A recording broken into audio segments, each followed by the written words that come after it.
Hello everybody, my name is Vidur Sharma and I welcome you all on the EduMentor YouTube channel. So in today's video, let's discuss some of the prominent current affairs. So सबसे पहले start करते हैं. अभी आपने देखा है that जनवरी में हमने बहुत ही इंपॉर्टेंट डे सेलिब्रेट करे. जैसे 1st ऑफ जनवरी को हम DRDO डे मनाते हैं, फिर 15 जनवरी को हमने आर्मी डे बनाया, 26 जनवरी को रिपब्लिक डे मनाया. उससे पहले यानी कि एक दिन पहले on 25th of January is celebrated as National Voters Day. अब ये क्यों मनाते हैं? ये इसलिए मनाते हैं बिकॉज 25 जनवरी 1950 को हमारे इंडिया में एक बॉडी बनी, राइट.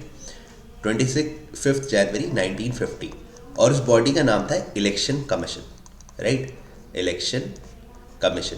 और ये जो इलेक्शन कमीशन है इसका काम क्या होता है इसका काम होता है इंडिया में free and fair election conduct कराना, राइट. सो इंडिया में फ्री एंड फेयर इलेक्शन कौन कंडक्ट कराता है? हमारा इलेक्शन कमीशन. और इसका एस्टैब्लिशमेंट कब हुआ? 25 जनवरी 1950. और इसी वजह से हम 25 जनवरी को हर साल क्या मनाते हैं? National Voters Day, right. This point you have to remember. India as you all know is world largest democracy.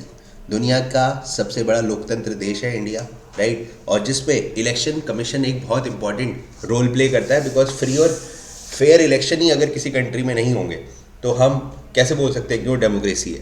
तो दैट्स वाई ये डे उसकी अवेयरनेस के लिए आपका सेलिब्रेट किया जाता है, right. You can also see the symbol of national Voters day 25 of January. अब यहाँ पर ना एक दो बातें आपको और याद रखनी है. दैट जो इलेक्शन कमीशन होता है, राइट, जो इलेक्शन कमीशन है उसकी अपॉइंटमेंट कौन करता है? तो election commission of India is appointed by the president, right. So जो प्रेसिडेंट ऑफ इंडिया है वो हमारे इलेक्शन कमीशन को या इलेक्शन कमिश्नर को अपॉइंट करता है, right. This point you have to remember. अगर मैं आपसे बोलूँ कि okay just tell me who was the first election commissioner of India, तो he was mister Sukumar Sen, right. Sukumar Sen. This point also you have to remember. अब जल्दी से मुझे कमेंट में ये बताना अभी प्रेजेंट इंडिया के इलेक्शन कमिश्नर कौन है. फर्स्ट मैंने आपको बता दिया है. चलते हैं आगे towards next current affair. Next current affair में अभी हमारे जो recently vice president of India है जिनका नाम है श्री जगदीप धनखड़ जी, इन्होंने आपका एक कैंपेन लॉन्च किया है. और कैंपेन जो लॉन्च किया है उस कैंपेन का नाम है हमारा संविधान हमारा सम्मान.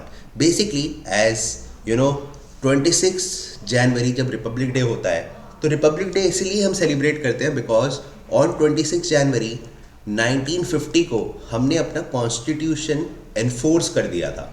जो भारत का कॉन्स्टिट्यूशन बन के तैयार हो गया था 49 में, उसे हमने लागू करा था, एनफोर्स किया था. और ये बोला था कि अब जो हमारा देश है वो किसके बिहाफ पर एक तरीके से गवर्न किया जाएगा, तो इस कॉन्स्टिट्यूशन के बिहाफ पर गवर्न किया जाएगा, राइट. सो कॉन्स्टिट्यूशन वो एक डॉक्यूमेंट है जिसके हिसाब से हमारी सरकार हमारे सिटीजन्स को गवर्न करती है, राइट. तो हमारा संविधान हमारा सम्मान जो कैंपेन है, this campaign is to make citizen aware about their responsibilities, their basic constitutional principles जो एक होते हैं कंट्री के, उसके बारे में लोगों को अवेयर करने के लिए कैंपेन हमारा रिलीज किया गया है, right. This point you have to remember. चलते हैं आगे. You can also see the image of our constitution. कुछ बेसिक फैक्ट्स भी बात कर लेते हैं कॉन्स्टिट्यूशन से रिलेटेड. जैसे कि जो कॉन्स्टिट्यूशन ऑफ इंडिया है वो वर्ल्ड्स लार्जेस्ट रिटन कॉन्स्टिट्यूशन है, right. World largest written constitution. तो कभी एग्जाम में क्वेश्चन आए वर्ल्ड लार्जेस्ट रिटन कॉन्स्टिट्यूशन किस कंट्री का है, so answer will be India, right. This point you have to remember. When was constitution adopted? Adopt कब करा था? तो अडॉप्ट हमने करा था 26 नवंबर 1949 को, लेकिन हमने एनफोर्स किया था 1950 में, ठीक है. तो ये दोनों पॉइंट आपको ध्यान रखने हैं. चलते हैं आगे टुवर्ड्स नेक्स्ट करंट अफेयर. आगे next current affair is again a very important current affair.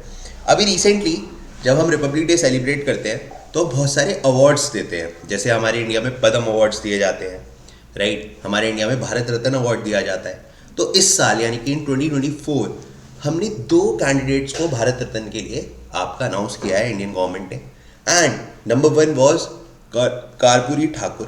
Karpoori Thakur was the x 2 times CM of Bihar, and he was a person who was in the process to provide rights for the OBC people. तो Puri Thakur, he recently declared as the 2024 Bharat Ratna awardee, and along with Karpoori Thakur 3-4 दिन बाद central government has announce Lal Krishna Advani also, right.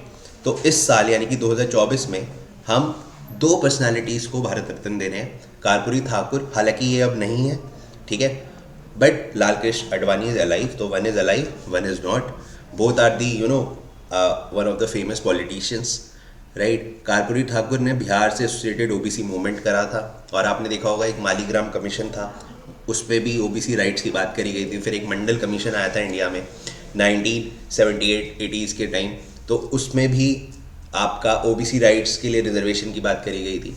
And next is the Lal Krishna Advani ji, right. तो इन दोनों को क्या हो रहा है, इस साल 2024 में भारत रत्न दिया जा रहा है।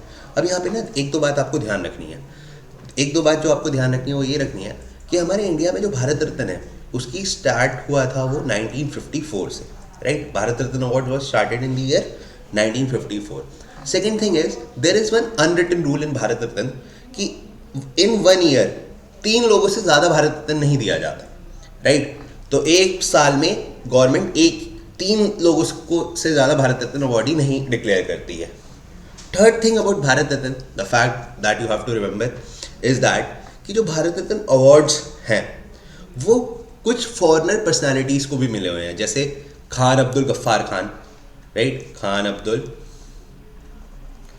गफ्फार खान, नेल्सन मंडेला,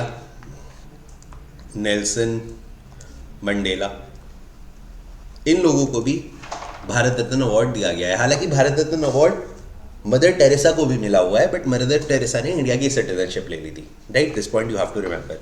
चलते हैं आगे towards the next current affair, that is all India survey of higher education 2021-2022। अभी रिसेंटली मिनिस्ट्री ऑफ एजुकेशन ने आपका डिक्लेयर करा है all India survey for higher education. So all India survey for the higher education में basically हम ये देखते हैं कि हमारे इंडिया में हायर एजुकेशन का स्टैंडर्ड्स किस तरह से चल रहे हैं। अब इसमें एक बहुत अच्छा पॉइंट है जो हमें ध्यान रखना है, that the total enrollment in the higher education has grown nearly 4.33 crores. That means हमारे इंडिया में जो हायर एजुकेशन में जो स्टूडेंट एनरोलमेंट है वो बढ़ा है, करीब there has been an increase over 91 lakh student, right, जो हमारे 2014 से लेके 2020 के बीच में हायर एजुकेशन में एनरोल हुए हैं। This a good thing, right. अगर एग्जाम में क्वेश्चन आता है कि all India survey for the higher education, ये मिनिस्ट्री ऑफ एजुकेशन का जो इनिशिएटिव है किस ईयर में स्टार्ट हुआ था, तो it was started in the year 2011। 2011 से हम हर साल मिनिस्ट्री ऑफ एजुकेशन एक all India survey for the higher education report निकालती है, जिसके अकॉर्डिंग ये देखा जाता है कि हमारे इंडिया में हायर एजुकेशन का क्या स्टैंडर्ड है, कितना एनरोलमेंट बढ़ रहा है, फीमेल पार्टिसिपेशन कितना है, etcetera etcetera, right. This point you have to remember. चलते हैं आगे towards the next current affair. Next current affair is related to the UP Samman award. Recently Uttar Pradesh government has declare Uttar Pradesh Gaurav Samman award. अभी जो उत्तर प्रदेश गौरव सम्मान अवार्ड है ये इस साल 2 पर्सनालिटीज़ को दिए गए हैं। One is doctor Ritu, right, and second is entrepreneur Naveen, right. Doctor Ritu is a very important personality because she was associated with the Mangalyaan mission also, and basically she works as a scientist in the organization called as ISRO, Indian Space and Research Organization, and ये मंगलयान और चंद्रयान जैसे mission में भी इन्होंने काम किया हुआ है। तो उसके लिए उत्तर प्रदेश सरकार ने यूपी गौरव सम्मान इन्हें दिया है, प्लस द एंटरप्रेन्योर नवीन। तो 2 लोगों को उत्तर प्रदेश गवर्नमेंट ने क्या डिक्लेयर कराया, आपका यूपी गौरव सम्मान, right. So you can see this map of Uttar Pradesh. Just remember Uttar Pradesh is currently the most populated state of the country, most populated state of the country, right? So this point you have to remember. चलते हैं आगे। इससे पहले आज के session में बस इतना ही। मिलते हैं in my next session. Till then stay blessed, good luck and have a nice day.